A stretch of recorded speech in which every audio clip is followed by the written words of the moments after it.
Ассалаумағалейкум. Бүгін Жұрынға кірер көшені түсірерміз. Көшеден бастаймыз. Міне Жұрын станциясына, Жұрын станция десең, несі белгісі.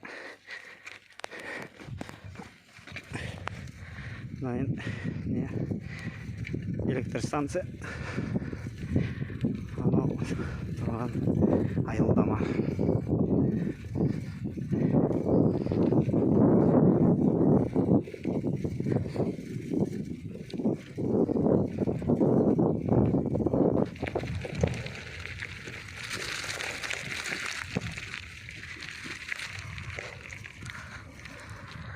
Жұрынға кірер көше.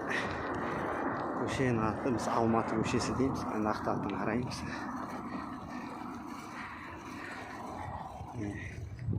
Кіре беріс көше асфальтталды 2020 жылы. Жол жақсы. Ауылдың шеті Боқтыбек дейтін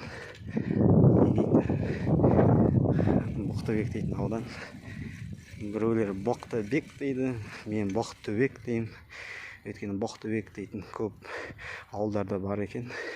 Ембіде де бар, Боқтыбек деп айтады. Боқтыбек емес. Мынау Мәлкет Жарбөкенбаев көшесі жалғасып жатқан. Бұл асфальтталған көше.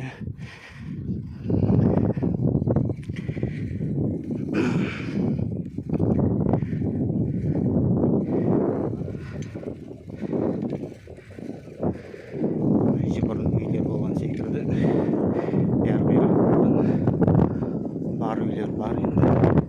Қаланы жоғалды деймін. Мына жақта ашық. Мына жерден салады. Боқтыбек мәселесі. Боқтыбек, яғни боқтық болып болғасын. Жұрын бір шеті түбек сияқты. Полуостров дейді орысша. Сол Боқтыбек деп атап кеткен болу керек. Бірақ осында кейбір осы жерде туып-өскендер Боқтыбек емес, Боқтыбек деп кейде атап кеткен деп айтады. Аллах жақсырақ біледі. Бұрынғылардан сұрау керек, үлкендерден.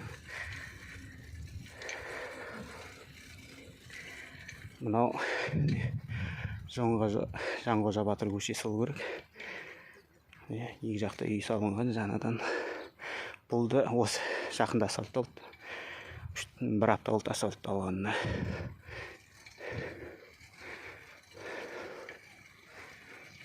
Үйлер.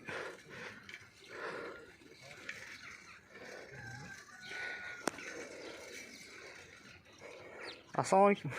Уағалейкум ассалам. Оператор, как ты? Бір сөз айтып жібер. Не айтайын? Не туралы? Мұратбек дейтін біздің мұғалім. Әлішер екен. Не істеватсың? YouTube каналы екенін. Желтоқсан көшесі. Бұрын Алматы болды, Иә, бұрынғы Алматы, қазіргі Желтоқсан көшесі. Желтоқсан көшесі бойынша экскурсия ғой. Ұмытылып қалмасын. Көшіп кеткендер бар, сұрап жатыр, осы жерде тұрып едім. Бұрынғы Қарабецтің үйі. Қарабец. Қазантаев Жұмағалидің үйі. Анау Айдардың үйі. Мынау қателеспесем Медеуай ағайдың үйі. Медеуай. Анау бұрынғы Сұлтан Шаймерденнің үйі, оның ар жағындағы Мерғаламның үйі. Анау Сақчан марқұмның үйі. Енді ауыл осы. Былтыр ауылға асфальт төселді. 2020-да. 2020 жылы асфальт төселді. Былтыр жылы ауылға газ кірді. Жайлап. Енді басты мәселе бізде ауыз су мәселесі. Осы шешіліп Сол жатыр. реттелсе, қалған жағдайымыз шүкір. Альхамдулиллах. Машалла. Не хабар? Аман жоқ. Қонаққа шақырып коллега. Ана школ Сонымен бұл Желтоқсан көшесі екен. Бұрын Алматы дейміз. Көшелерін бәрін ауыстырды, Желтоқсан деп қойыпты. Мына жер не биік қыр. Көктемде су тасиды жолдың бойымен. Үй сатылады дейді. тәуелсіздік алғанға неше жыл болды? 30 жылдан асып кетті қазір. Бірақ жарнаманы орыс тілінде береміз, Том продается деп. Тілге бірыңғай қазақтар тұрады. Мен мына шеттегілер де көшіп кетті, қазір басқа біреулер тұрады.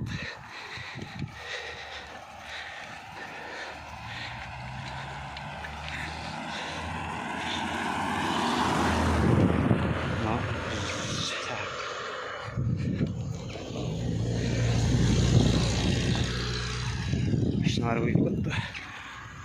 Құрман ауылы Қайролла көшесі.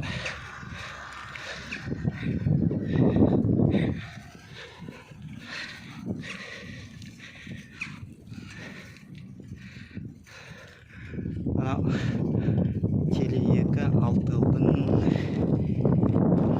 мұнарасы. Асты орта жағында тұрған актив қасқа бейшара. Өзі жеке мұнарасы жоқ. Анда қойды, мұнда қойды. Төмен болғандықтан актив нашар ұстайды. Мына жерде үйлер болды. Үйлерге де бір 15 жыл болды. Қирап бұзылғандарына. Мына жерде құдық. Бұрынғы тұрғандар құдықпен ориентир жасайсыңдар. Үйлеріміз қайда деп. Жалғыз қалып кетті.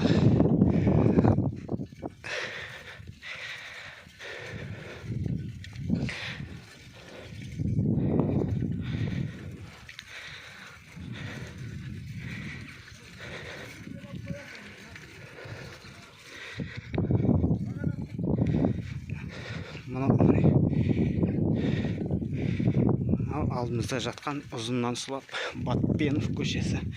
Бұрын 1 май дейтін болды. 1 май деп аталды. Қазір Батпенов көшесі. Асфальт бітті. Осы жерден темір жол өткеліне дейін асфальт жоқ. Желтоқсан көшесі осы үйлермен бітеді. Ар жақ. Басқа көше қарайды мына үйлер.